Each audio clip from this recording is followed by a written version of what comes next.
Mapagpalang araw sa iyo, Sir Seth. Ako si Nico.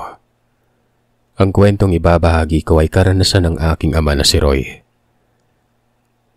Taong 1975, sa Sabang o Pangpang, na ngayon ay mas kilala sa pangalan na Buena Vista, Marinduque. Kasalukuyang nasa 18 anyos si Papa nang magbakasyon sa Marinduque. Sa Marinduque siya pinanganak pero laking Maynila. Ayon kay Papa, 5 buwan lamang siya nang dinala siya ng magulang niya sa Manila at dito na nanirahan. Hindi na sila nakabalik pang muli sa Sabang. Hanggang sa nakatanggap sila ng telegrama na nagkasakit ang kanyang lola at tanging ang ama niya na lang ang hinihintay. Kung kaya't umuwi sila mag-anak para makita ang kanyang lola at mapaglaanan man lamang ng oras kahit saglit lang. Sa pag-uwi nila ng Pangpang, nabigani si Papa sa ganda ng lugar. Kung kaya't habang bakasyon ay niyaya niya ang kanyang mga pinsan na gumala sa lugar. At doon niya nakilala ang mga sana ay kababata niya kung doon siya lumaki. Ganun pa man, naging magkaibigan pa rin sila nila Andoy, Bongbong at Dante. Kasamaan niya itong magbabasketball tuwing umaga at hapon. Isang hapon, napagkasunduan nilang umakyat sa bundok. Kung kaya't nagpaalam si Papa sa kanyang tatay Kanot. Kinausap nito ang kanyang lolo Idel na tinatawag niyang Tatay Idel noon. Sinabi nito ang plano nila Papa at ng kanyang mga kababatang umakyat ng bundok. Kung kaya't tinawag siya nito at kinausap.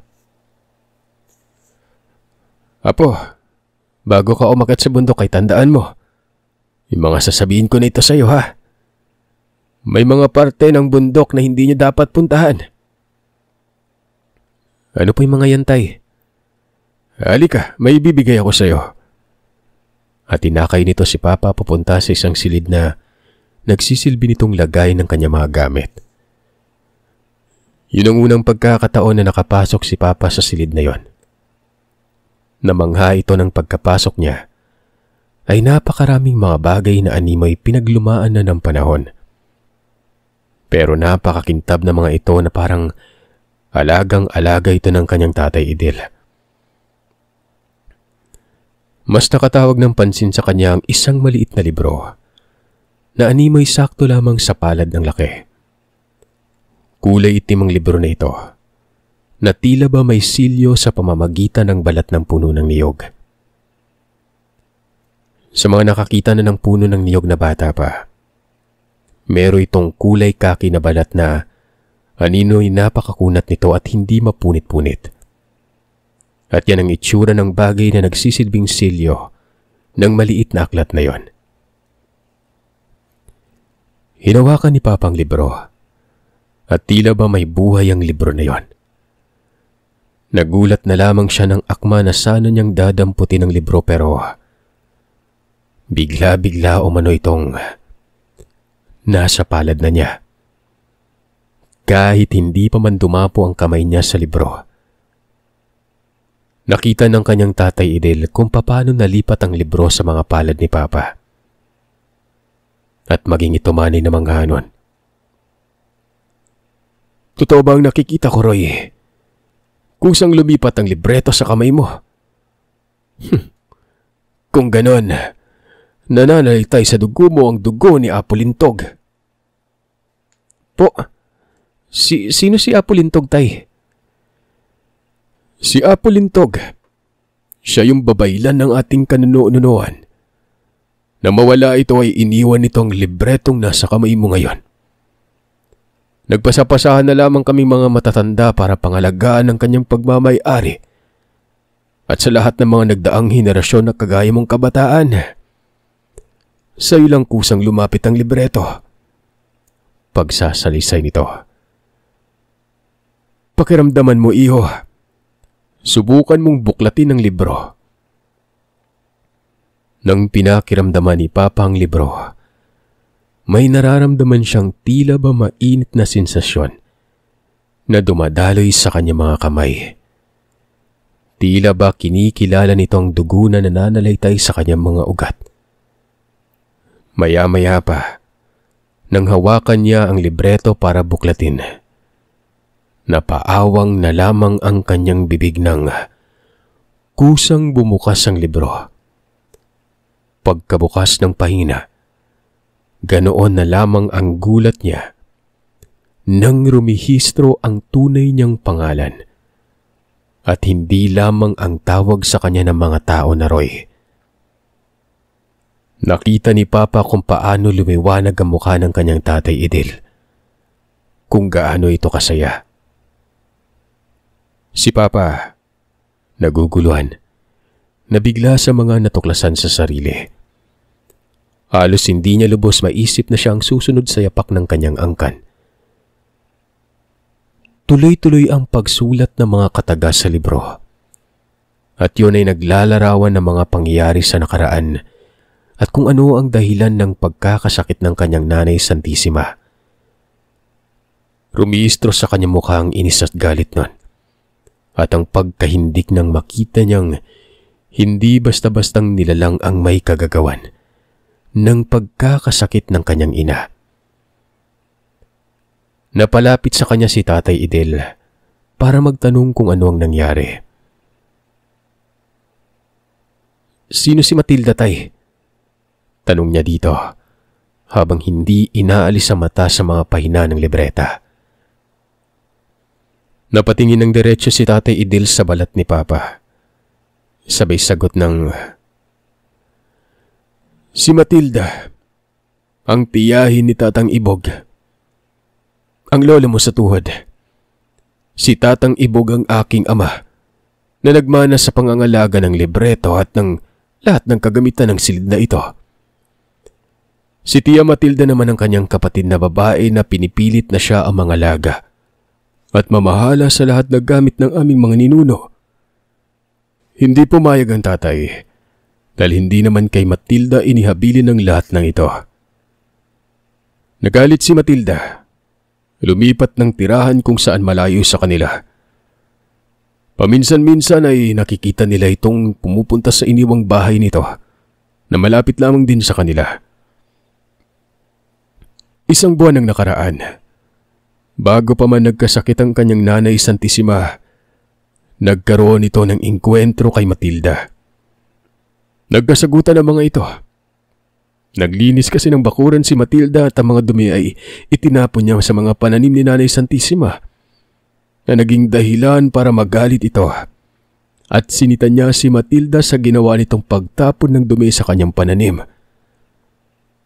Pero sa halip na humingi ng paumanin, nagalit pa ito. Kung ano-ano pang mga kataga ang binabato nito kay Nanay Santissima na naging dahilan ng sagutan nila. Dahil doon ay naging interesado si Papa na aralin ng libreta at matuto ng lihim na karunungan. "Tay, ano na palang ibibigay mo sa akin?" tanong nito kay Tatay Idel. Kinuha na ni Tatay Idel ang isang pulseras na animoy gawa sa kahoy. Ipinasuot nito iyon sa kanya.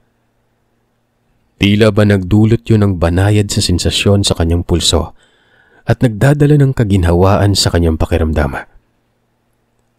Maya-maya pa, para bang may naririnig siyang boses na nagsasabing, kunin ang isang lumang makapal na libro. Nilapitan niya ito at kinuha.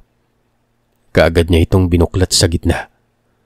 At doon ay nakita niyang isang punyal na kung titigan mo, parang inukit lamang ito. Pero nang sinubukan niyang kunin ang punyal ay kaagad itong natanggal sa pagkakadikit sa pahina ng libro. Ganun na lamang ang pagkamangha ni Tatay Idil sa nakuhang sandata na yun ni Papa. Napakatagal ko nang inalagaan ang silid na ito, Apo. Pero hindi ko man lang mabuksan-buksan ang aklat na yan. Sadyang ang ikaw ang pinili ng ating ninuno. Maya-maya ay tinawag na si Papa ng kanyang tatay Kanot, kung kaya't itinago na niyang libreta at ang punyal. Apo, dahil sa mga natuklasan mo sa sarili mo, ay hindi ka pwedeng magtiwala sa kahit na sino. Pagpasensyaan mo na dahil yan ang katotohanan na pagdating sa lihim na karunungan ay marami kang makakalaban. Kahit kadugo mo, hindi mo pwedeng pagkatiwalaan. Ikaw lang at ang tagapangalaga ng gamit bago ka pa dumating. Yun lamang ang mapagkakatiwalaan mo. Opo, tay. Sige, mauna na akong lumabas. Kagad namang sumunod si Tatay Idel nang lumabas si Papa sa silid noon. Nagtataka naman ang kanyang tatay Kanot dahil parang may kakaiba na kay Papa. Pero hindi niya matukoy kung ano ang kakaiba dito. Nagpaalam naman siya sa Tatay Kanot kung pwede niya makita ang kanyang Nanay Santissima. Dali-dali naman itong pumayag kung kaya't nagmadali na siyang pumasok sa silid nito. Pagkapasok niya sa silid ay kaagad niyang nakita ang kanyang nanay na natutulog. Pero tila ba nakapakatalas ng pandinig nito. Kaagad nitong nagmulat pagkabukas niya ng pintuan. Dali-dali niyang nilapitan ng Nanay Santissima. Tinanong kung kumusta na ang pakiramdam nito. Tumitig naman ito sa kanya na animoy nagmamakaawa na tulungan siya sa kanyang nararamdaman. Hindi alam ni Papa kung ano ang nangyari pero parang may bumubulong sa kanya na pulsuhan ng kanyang Nanay Santissima. Dali-dali niya namang sinunod ang utos na yon. Laking pagtataka niya nang mahawakan niya ang pulso nito. Halos hindi na niya ito maramdaman. At tila ba pagdampi niya ng kanyang palad sa balat ay nagdudulot ng kung anumang sakit na naging sanhi kung bakit ito napaungol ng nasasaktan. Binulungan niya ang Nanay Santissima ng mga katagang, "Nay, ako to, ang apo mong si Roy. Konting tiis lang, Nay. Gagamutin kita. Babalik ka sa dati, Nay, pangako yan." Muli pa ay hinawakan niya ang kabilang kamay nito, paakyat sa braso, kung saan tila ba may nararamdaman siyang may maliit na bagay na gumagalaw sa sistema nito. Sinundan niya ang bagay na yun na umabot hanggang sa balikat paakyat sa leeg. Pumipikit lamang ang ginang na animoy nasasaktan pero mas pinili na lamang nito ang manahimik. Nang walang ano-ano pa, tinitigan niya ang buhok sa gitnang bahagi ng ulo ng kanyang Nanay Santissima. Meron siyang nakitang kakaibang uri ng animoy buhok nun. Pero nang tinitigan niya itong mabuti, isa itong sinulid na kulay itim. Muli ay binulungan niya ang Nanay Santissima na, "Nay, pumikit ka. Magdasal ka. Lakas naman yung loob mo, Nay. May kukunin lang ako sa'yo. Magdasal ka, Nay, ah. Teka, uminom ka muna ng tubig." Sabay abot ng tubig sa kanyang Nanay Santissima. Tila ba naiintindihan ni Nanay Santissima ang ginagawa ni Papa. Kaagad naman itong sumunod. Mabilis na ininom ang isang basong tubig at muli itong pumikit at humiga. Si Papa naman ay saglit na lumabas. Kumuha ng batya na may lamang tubig nun.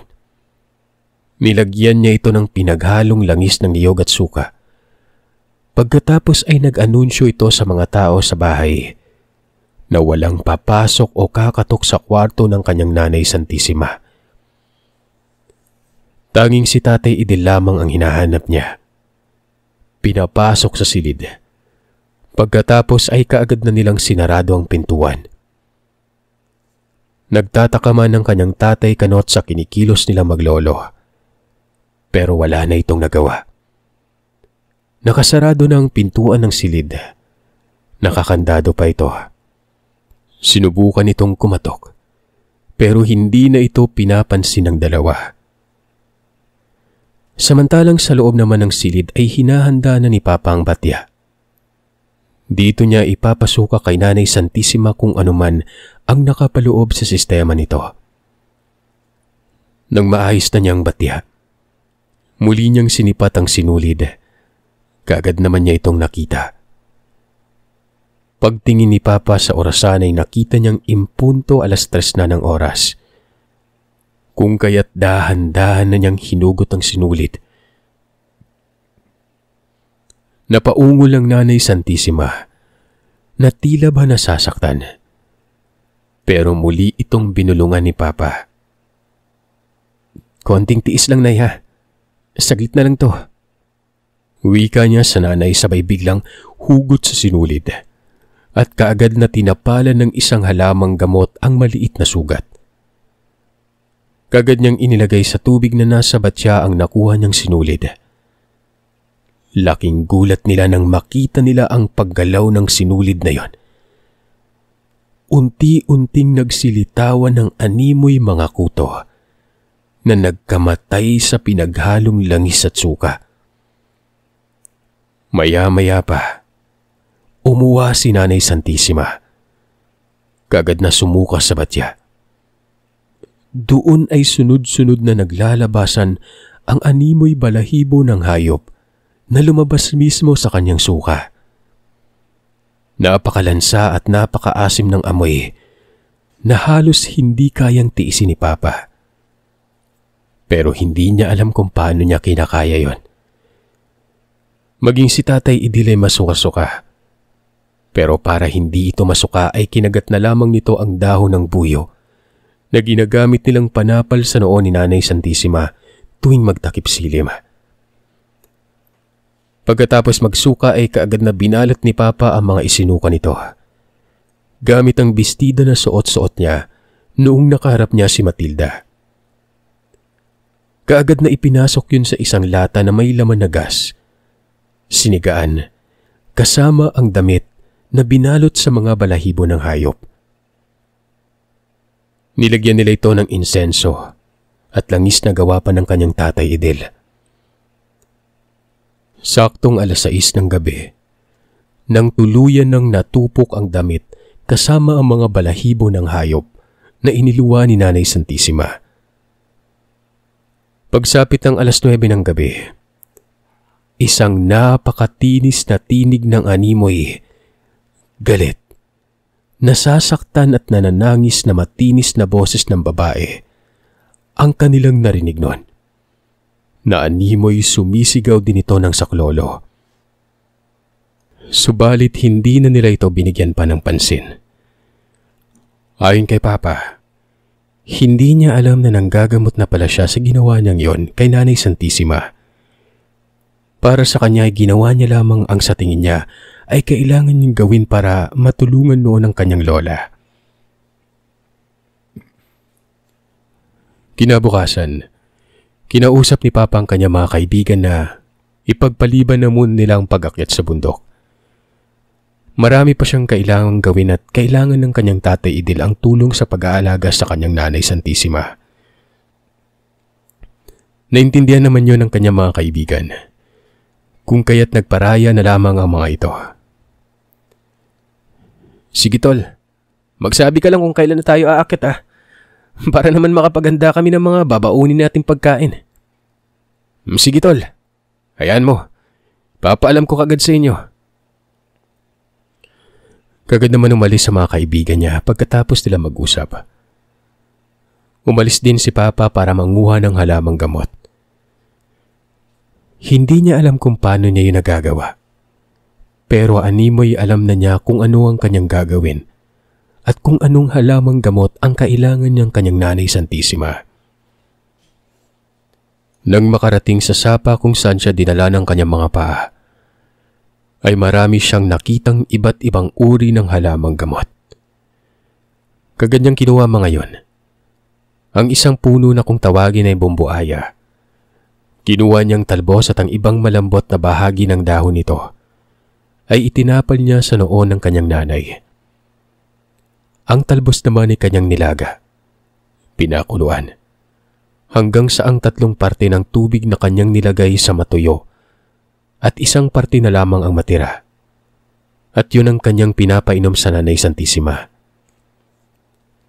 3 beses sa isang araw niya itong ginawa. Hanggang sa kinahapunan ay unti-unti nang nakakapagsalita ang kanyang nanay. Ganun na lamang ang tuwa ng mag-anak sa naging sitwasyon ng kanyang nanay Santissima. Si Tatay Kanot ay umiiyak habang yakap-yakap ang ina nun.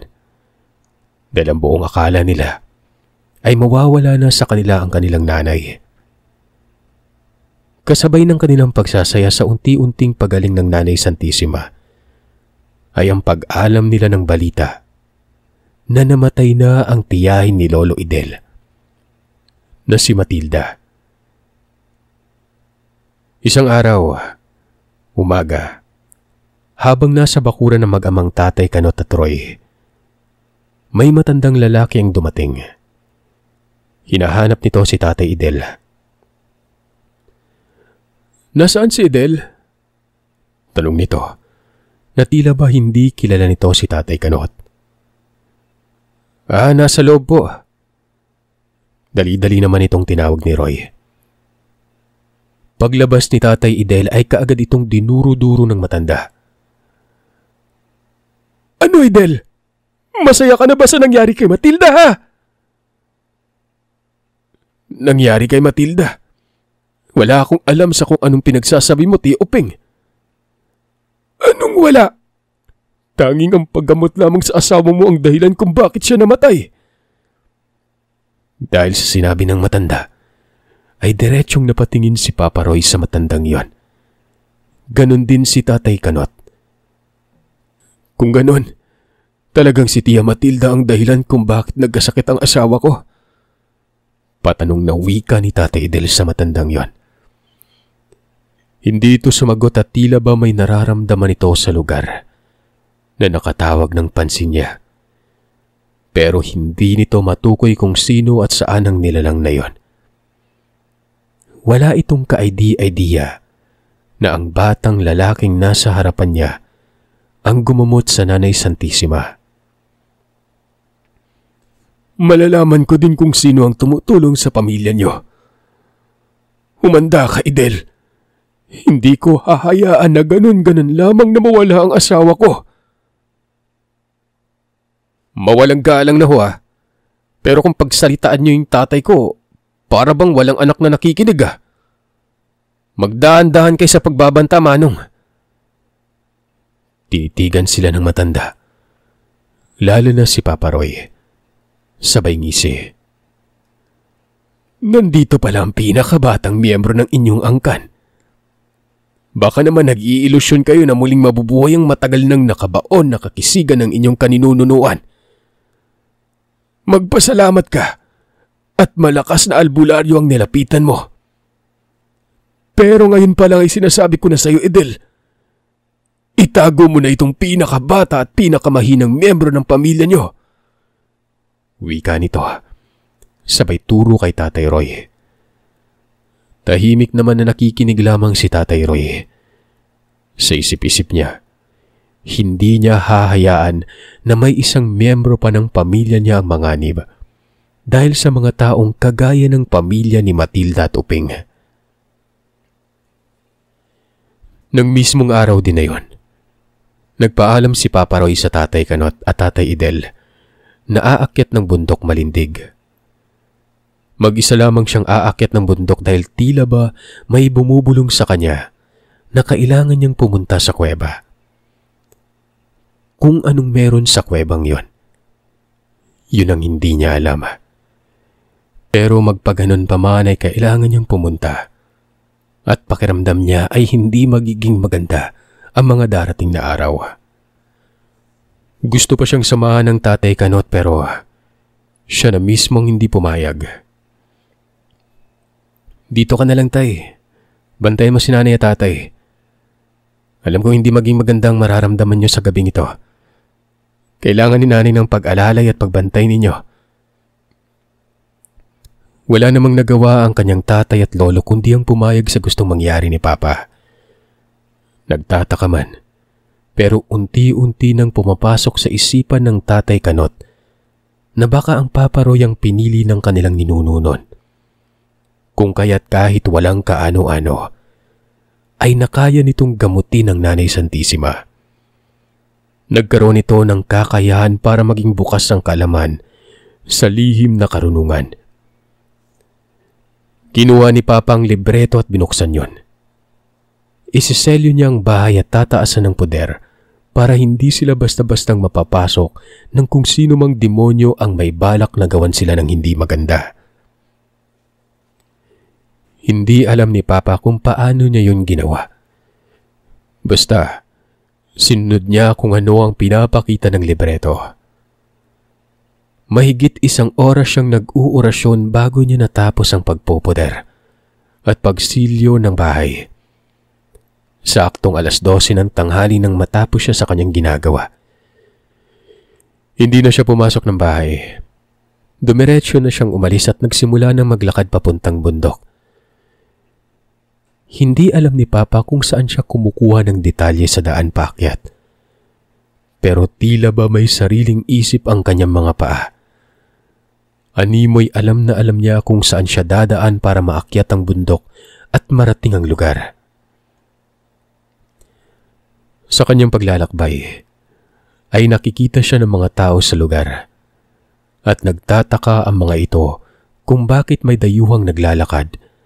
Pero tila ba kabisado nito ang daanan paakyat sa bundok na yon. Habang naglalakad siya sa pilapil ng palayan, ay may isang magsasaka na nagbabala sa kanya na ang bundok na kanyang tinatahak ay bundok ng mga engkanto at ang mga tao na pumupunta sa lugar ay hindi na nakakabalik pa. Sa lugar din na yon ang sabi-sabi na nakatira ang mag-asawang aswang at mangkukulam. Ganun ba? Salamat po sa paalala, Manong. Pero dadaan lang naman po ako. Di ako magtatagal. Pero isa sa mga matatanda doon, ang tila ba nakakakilala sa kanyang mga ninuno. Sinabihan siya ng isang matandang babae na ang kanyang tindig ay tila ba nahahawig sa noon ay kilalang magiting na albularyo na ermitanyo sa kanilang lugar, na kilala sa tawag na apulintog. Nagkunwari namang walang alam si Papa sa sinabing iyon ng matanda. Pero napabaling siya ng tingin dito dahil sa humiwalay ito ng bahagya sa mga kasama niya. Pagdaan niya sa tabi nito, bumulong ito sa hangin ng maligayang pagbabalik, apulintog. Sabay ngiti nito sa kanya. Dahil sa narinig niya ay nilingon niya ang matanda at nginitian yon.